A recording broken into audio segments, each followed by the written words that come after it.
you would prefer the human race to endure, right? You're hesitating. Yeah, well, yes? I don't know. I would.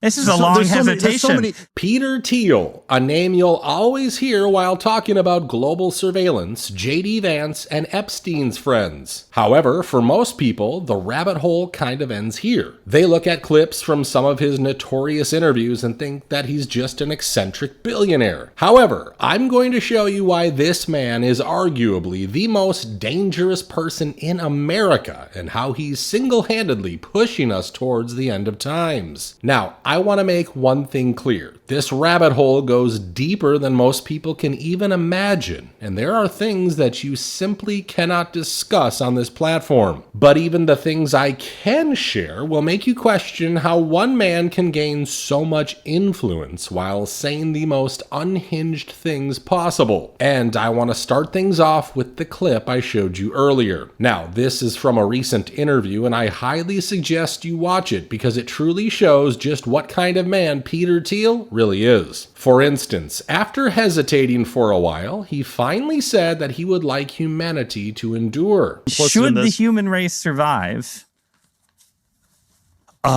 Yes. However, his definition of human endurance is very different from what you and I believe, and he explains it in the same interview. Yeah, transhumanism is this, the ideal was this radical transformation where your human natural body gets transformed into an immortal body. There's a critique of, let's say, the trans people in a sexual context, or a transvestite. Not that it's weird and unnatural. It's so pathetically little. And okay, we want more than cross-dressing or changing your sex organs. We want you to be able to change your heart. Look, this concept of transhumanism and creating immortal bodies might seem bizarre, but you gotta understand, Peter Thiel has dedicated his life to this. You see, deep down, it's pretty clear that he hates the idea of dying. In fact, he seems terrified by it, and he's been working to prolong his life for decades now. For instance, back in 2012, he confidently said that there are all these people who say that death is natural, it's just part of life, and I think that nothing can be further from the truth. He also said that death is a problem that can be solved. In this matter, he seems pretty similar to those power-hungry rulers who go to bizarre lengths to become immortal. He has supported everything from special stem cell therapies to injecting the blood of young people into your veins. You heard that right. Peter is one of those modern-day vampires, and to understand this insane anti-aging treatment, you gotta learn about ambrosia. Hello. My name is Jesse Karmazin, and as you heard, I'm the founder of Ambrosia, and we're a company interested in making you young again. Now, I don't think we will live forever, but maybe we discovered that the fountain of youth is actually within us, and it has just dried out. There's a company in the United States, they have 5 locations. They use blood from young people, inject it into older people with the promise that it will rejuvenate you and give you a more youthful feel and appearance. Now, apparently, Peter was really interested in backing up this company, but the company was in trouble as soon as it began operating. Stop using young people's blood in hopes of reversing the aging process after a warning from the FDA. Of course, later on, Peter Thiel said he had never injected any young blood into his veins, but I'll let you decide if he was telling the truth or not. But this is only the beginning of Peter's quest for immortality. You see, for years, he has said that politics stops innovation. And so even though I believe technology is the way out, and even though I think politics is bad and voting is bad, the one caveat is that we have to be very sensitive to the degree to which politics has been constraining technology. I certainly think technology should be heavily deregulated, and that its regulation forced people to do other things. While expressing this concern in an interview, he also said this. As late as the late 19th, early 20th century, there was a movement called Cosmism in the sort of around the time of the Soviet Revolution. It claimed that for the revolution to succeed, you had to physically resurrect all the dead people using science, and it was Workers of the World Unite. But there was a moment when they thought it might even be possible. There was an incredible ambition and incredible energy to modern science. What's crazy is that he also connected this bizarre necromancy theory to Christianity. It was perhaps downstream from Christianity. If the promise of Christianity is a physical resurrection, then science could offer that too. It was a possibility. Now, you might be wondering why a tech billionaire is talking about Christianity. Well, Peter considers himself a religious man, even though he often criticizes Christian ideas and power figures. I would describe myself as a Christian, yes. I always think God is, I believe in Christ. I'm not Catholic like you, and I always have a two-word rebuttal of Roman Catholicism to all my conservative Catholic friends. It's just Pope Francis. Of course, we don't know the reality of his religious views, but one thing is certain. Peter absolutely loves talking about the Antichrist. I should not need to remind you that in the sort of quasi-mythological New Testament account, the slogan of the Antichrist is peace and safety. I think it was Ivan Illich who said that in the time before Christ, there were many forerunners to Christ. In the time after Christ, there will be many forerunners of the Antichrist. You're supposed to worry about Armageddon. You're also supposed to worry about the Antichrist. Maybe you're supposed to worry more about the Antichrist because the Antichrist comes first. He has explained on multiple occasions what kind of actions he expects from the Antichrist. My speculative thesis is that if the Antichrist were to come to power, it would be by talking about Armageddon all the time. The Antichrist probably presents as a great humanitarian, great philanthropist, as an effective altruist, all of those kinds of things. We're told that there's nothing worse than Armageddon, but perhaps there is. Perhaps we should fear the Antichrist. Perhaps we should fear the one world totalitarian state more than Armageddon. And this should tell you just how big a hypocrite Peter Thiel really is. You see, while he compares the Antichrist to a global totalitarian government, he acts as if his company, Palantir, hasn't created the global surveillance network. That you were building, right? Like, wouldn't the Antichrist be like, great, we're not going to have any more technological progress, but I really like what Palantir has done so far. He also clearly forgets about the fact that even now, Palantir is working on creating a massive database of American people, which can easily be used to silence anyone who criticizes the government. Palantir, the infamous spy tech giant, is building what they're calling, quote, a master database on Americans for the Trump administration. This isn't just data crunching. No, this is merging immigration files, health records, personal details from Homeland Security, HHS, and more to create the largest surveillance grid the U.S. has ever seen. Palantir's past, tied to intelligence ops, predictive policing, racial profiling, and weaponized data against communities. Now they've been handed $113 million in government contracts, supercharged by Trump's March 2025 executive order to wire this machine together. Even insiders, 13 former Palantir employees, are warning this isn't just about security. This is about political targeting, mass control, and a private company holding the keys to your life. This isn't science fiction anymore. This is happening right now.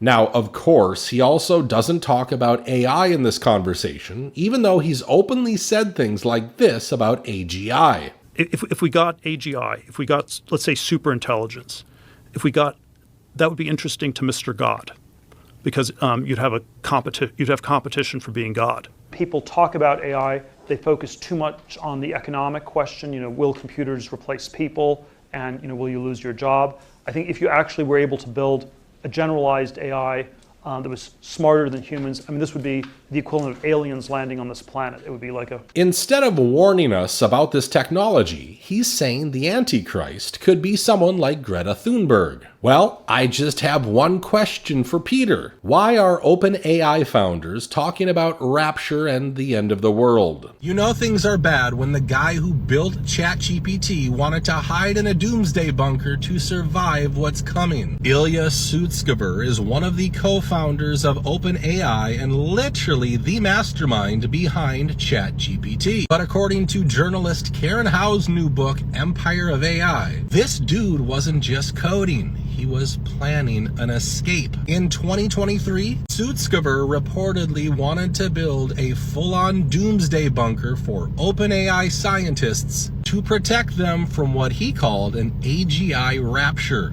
Yeah, like a biblical level event triggered by artificial general intelligence becoming smarter than humans and destroying society. And this wasn't some late night stoned idea. Multiple insiders confirmed that Ilya brought this up repeatedly. OpenAI leadership even signed a letter in 2023 warning that AGI could lead to human extinction. But here's the crazy part. Sutskever isn't alone. Mark Zuckerberg is building a $100 million compound in Hawaii with its own bunker. These tech elites are racing to build the future while quietly preparing for the collapse they know it might cause. So ask yourself, if the guys building AGI are scared enough to bunker up, what do they know that we don't?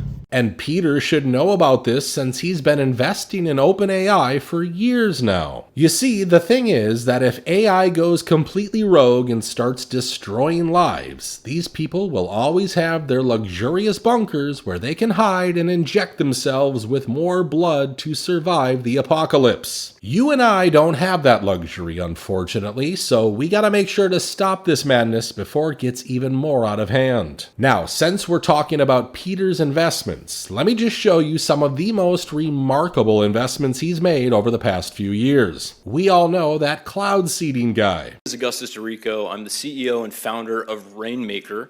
We're a cloud seeding company that is enhancing precipitation via advanced radar and also drones for the sake of supplementing water supplies for farms, cities, reservoirs, and wildlife throughout the United States.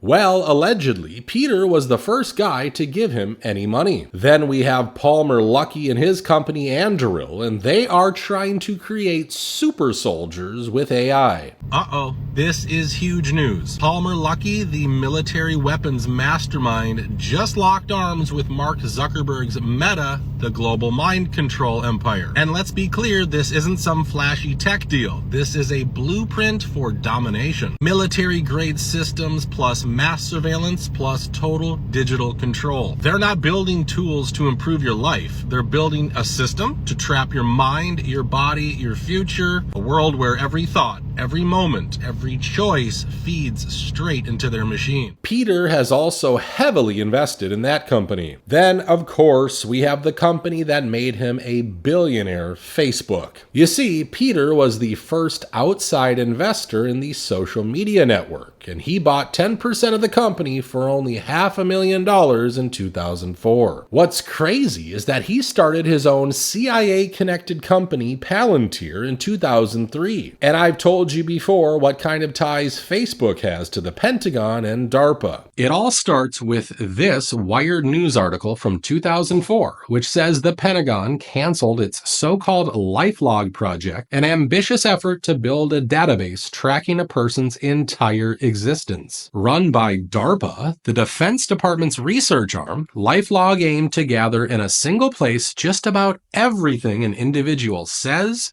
sees, or does. The article continues with, LifeLog's backers said the all-encompassing diary could have turned into a near-perfect digital memory, giving its users computerized assistance with an almost flawless recall of what they had done in the past. But civil libertarians immediately pounced on the project when it debuted last spring, arguing that LifeLog could become the ultimate tool for profiling potential enemies of the state. Now, interestingly, researchers close to the project say they're not sure why it was dropped late last month. Notice the date on the article, February 4th, 2004. And just a quick search will tell you that Facebook was founded on January 4th, 2004. So you tell me, do you think it's a coincidence that Facebook started right when Project LifeLog was dropped and is basically doing exactly what DARPA wanted to achieve with this project. So it seems like the intelligence community just used Peter to fund their pet project, which of course turned into the biggest social network the world had ever seen, and we all know how Mark and his company have a history of selling our private data. And you might be wondering how these seemingly small investments could help a company like Facebook or Rainmaker. Well, here you need to understand that when a big investor like Peter Thiel invests in a company, he makes it legitimate. So in a way, he directly or indirectly pushed more people to invest in that company, and that's how these startups turn into full-blown financial empires. And now this modern-day vampire is backing this administration. In return, of course, he has received military contracts worth